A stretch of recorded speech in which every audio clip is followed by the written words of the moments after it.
Hi, I'm here to tell you about Ed Strachar.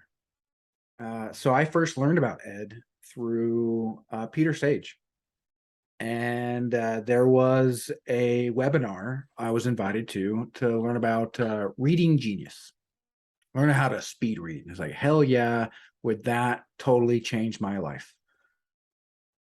Well, so Ed said a bunch of bizarre things because I didn't expect it.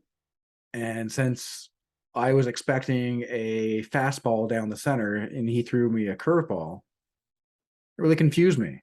And I'm grateful to my mentor, Peter Sage, because Peter just had a smirk on his face. Like he's heard it all before and just wasn't fazed by it. And so that sparked my curiosity. What the hell is going on? How can somebody spin me around backwards, up is down, left is right, black is white? What? What? And so it was like, I think I spent $500 to have a consultation with him. And it was like, I was more excited to talk to him than I even thought about spending the money to have the consultation. And it took me a while to realize what he was offering me, right? He was offering me an opportunity. I mean, for me to be a wizard, man, like what? And at first it was just so bizarre because I've had to live them in fantasy stories, like you can see here, right? That's a Forgotten Realms book that saved my life. I see myself in a lot of ways as a character by the name of Catterleap Onidus. I didn't realize that Ed was going to help me become exactly what I always wanted, but not in a place where you're left wanting. Because that's the problem, is that when you ask from a place of wanting, well, you're left wanting. He showed me from a, a deep knowing of who I was when I realized that who I was resonating at a very strong frequency. As that, yeah, there's something that this guy is saying that just resounds within every part of my being. Like it just, of course, made sense that my journey had him as my master, uh, along, as part of it.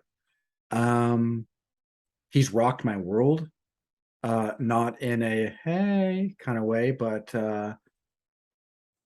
it's again turned me around like a top. Uh, my emotions have been all over the place, not because of who I am, but just because like I didn't really know how to like, I didn't really necessarily know how to take him.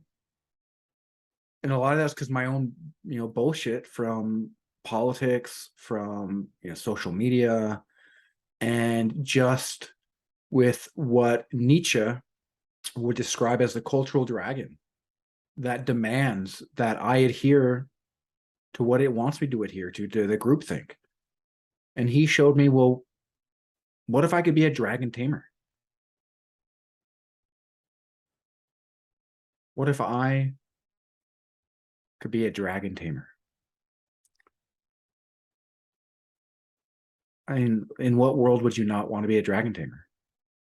I mean, so as far as the energies, I didn't even know that this sort of thing was real. Like it was so bizarre outside of my worldview. I've had such a deep seated love for science, for astrophysics. I've got a nerdgasm for Neil deGrasse Tyson. And yet, if you allow yourself to believe, it makes so much sense now why Einstein said that imagination is a true mark of intellect. Because if we can measure something that's already come and gone, well, we're dealing in the past. But if we allow ourselves to imagine, well, then we're kind of playing with the eternal now. And that's where Ed allows you to really play and find your strength, find your majesty, reclaim your power in the eternal now. And in what world would you not want to be a dragon tamer in the eternal now? Certainly not the world that I know. Thanks, Ed. If you're considering joining Ed, well, there's a reason for that. Your life will be better for it. Just hop in, figure out how to make it happen. Yeah, finances are sometimes tough. I've had to deal with my own tough financial situation, but figure it out, make it happen, become your own dragon tamer, become a wizard.